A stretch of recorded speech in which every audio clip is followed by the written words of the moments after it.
Good morning, students. Myself, Professor Pallavi Rajesh. I welcome you all on behalf of Tilaknagar Shikshan Prasarak Mandal. Today, we are going to study our chapter number 3, that is Commissioner and Registrar of your Cooperative Society. So, in this particular lecture, we are going to study the functions of registrar. But before proceeding further, we should know what do you mean by a registrar. Now, the registrar is a person who is appointed by the state government to control the cooperative societies in his particular area. That person is known as an registrar, or we call him as commissioner. Registrar is responsible right from formation of your cooperative society. Then registrar can also guide the cooperative society if required, and if the cooperative society is incurring losses, then in that case he helps to wind up the cooperative society. All such rights and responsibilities are given to the registrar, who is appointed by the state government. Now let us look into the definition of your cooperative society. According to the Maharashtra State Cooperative Societies Act 1960, under section 224, the person who is appointed by the Cooperative Act as registrar of the cooperative society is known as commissioner, or we call him as an registrar. So this particular person is appointed by the state government. Why? To look after all the cooperative societies located in his particular area, or we can call it as in that particular district. So this registrar keeps a control over all the cooperative societies in that particular jurisdiction or in that particular area. Now this particular registrar have to fulfill various functions. So we are going to study all these functions one by one. Now let us see what all are the three functions. The first one is your statutory function, second is your controlling function, and the third one is your development function. Now in today's lecture we are going to study the first function, that is the statutory function. Now, what do you mean by the term statutory? Statutory means compulsory or mandatory towards the registrar. As per the Maharashtra Cooperative Societies Act 1960, it is the responsibility of every registrar to follow the rules given under the Cooperative Act. Now, let us study one by one all the statutory functions which a registrar have to fulfill. The first one is your registration of cooperative society. As there are various types of cooperative societies, it is compulsory according to the act that the promoter of every cooperative society should get the cooperative society registered with the registrar by following various rules. Now he have to prepare various documents and have to submit all those documents with the registrar along with your form A. Now all those documents are checked by the registrar, and if he feels that some of the documents are incorrect, then he will tell the promoter to make the necessary changes, and again he will check all the documents. If he feels that all the documents are correct, then he will make the necessary entries in form B. Now what is form B? Form B is a separate register maintained by the registrar to have a control over various types of cooperative societies. Now after making necessary entries in the form B, he issues the registration certificate to the promoter. Now what is registration certificate? It acts as a proof or evidence for a cooperative society. So it is an important function performed by the registrar, that he has to make the registration of cooperative society according to the act. Now let us see the second point, that is approval of bylaws. Now bylaws means rules and regulations for the internal management of your cooperative society.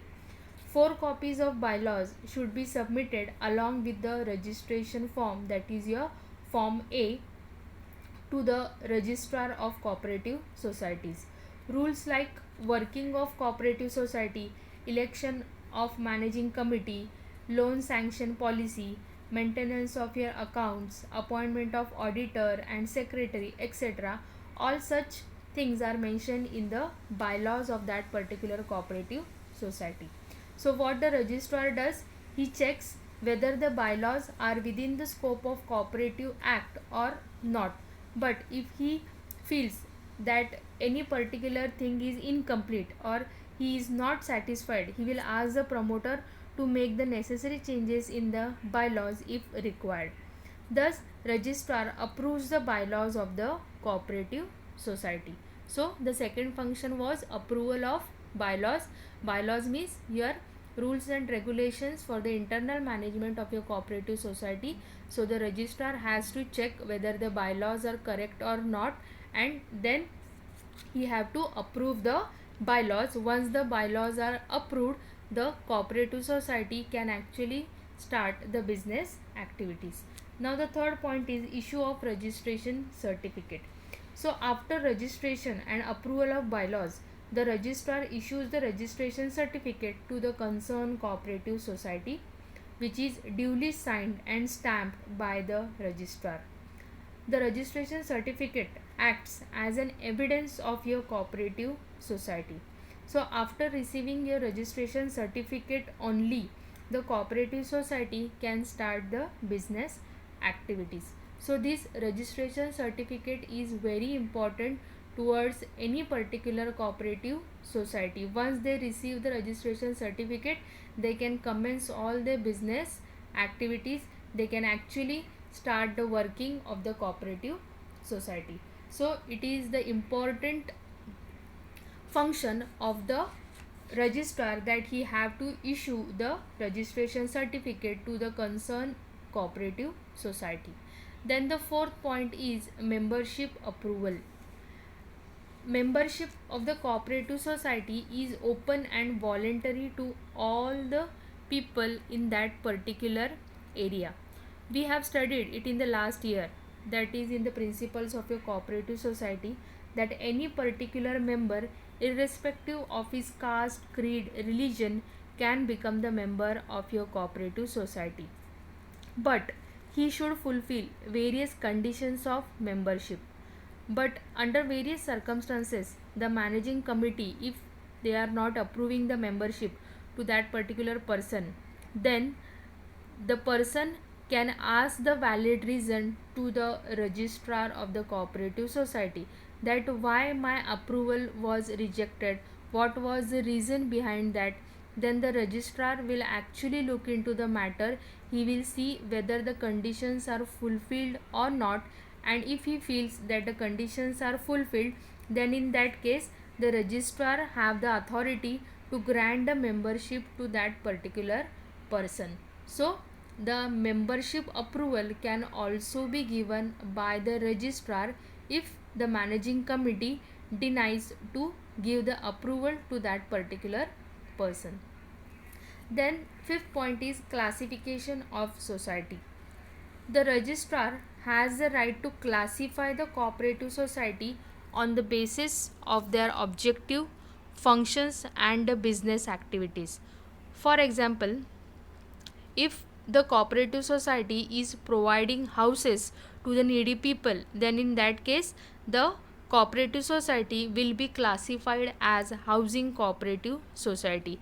If the cooperative society is providing your essential commodities and services, then that particular cooperative society will be classified as consumer cooperative society, and so on. So the registrar can classify the cooperative society, and if required can also change the classification of the society if required. Then the sixth point is calls and conducts the meeting.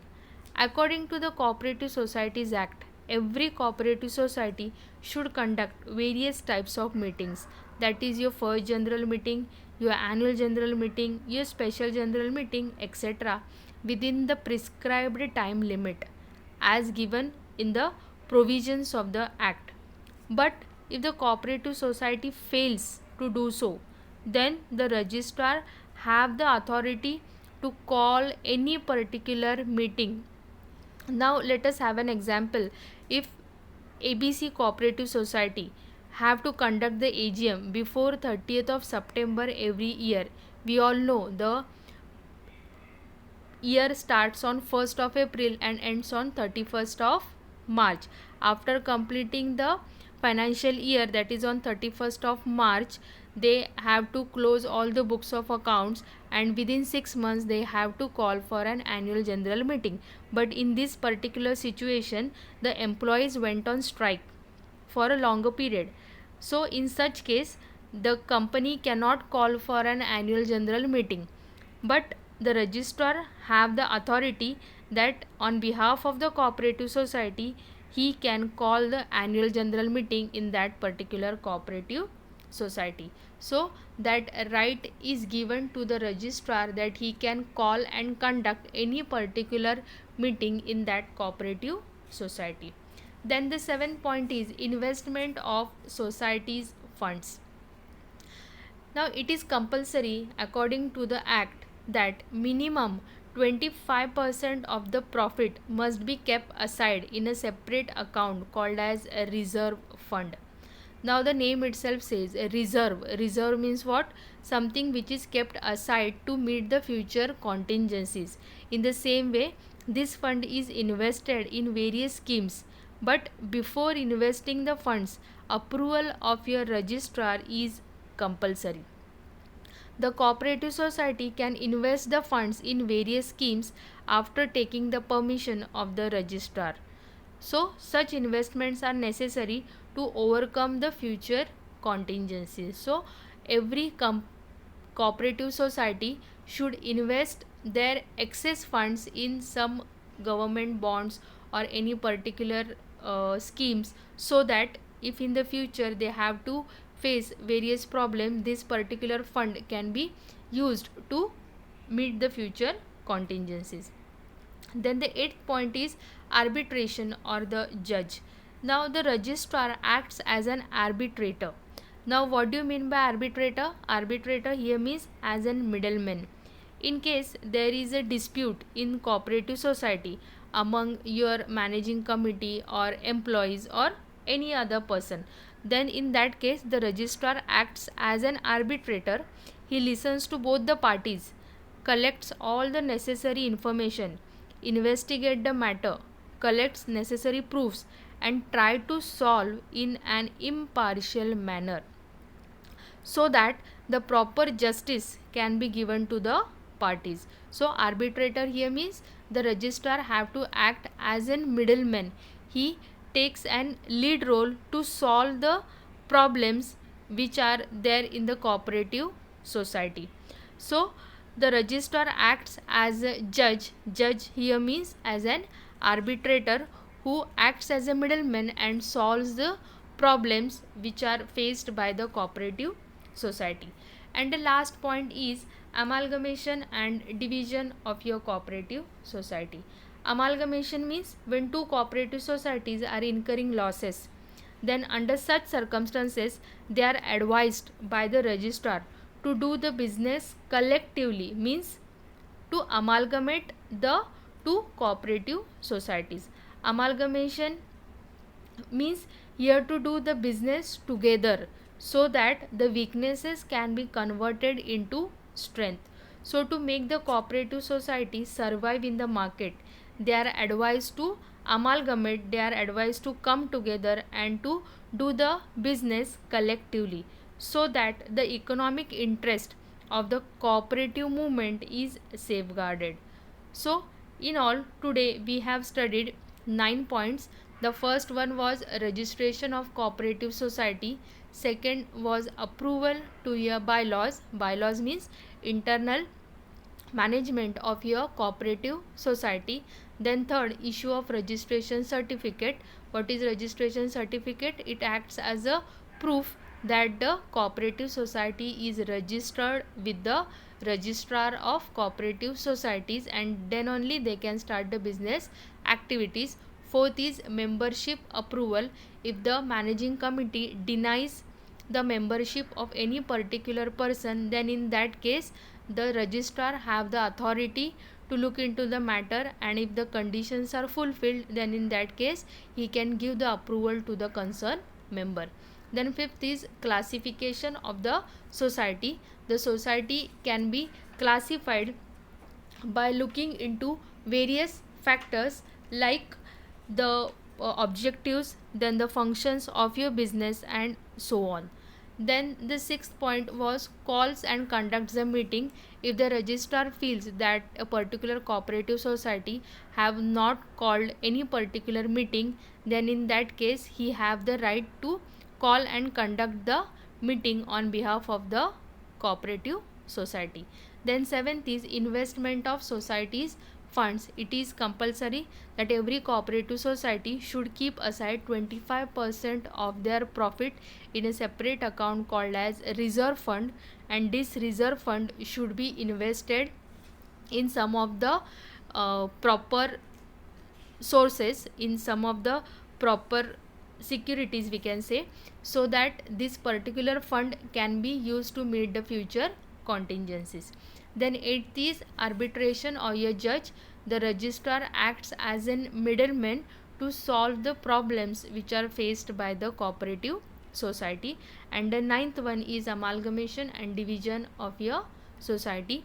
If two cooperative societies are incurring losses, then the registrar guides them to amalgamate, to come together and do the business collectively, so that their weaknesses can be converted into strength and they can create an common platform so that they will start incurring the profit. So in all, we have studied all these nine points, and in the next lecture we will continue with the remaining two functions, that is controlling function and a development function. Thank you all.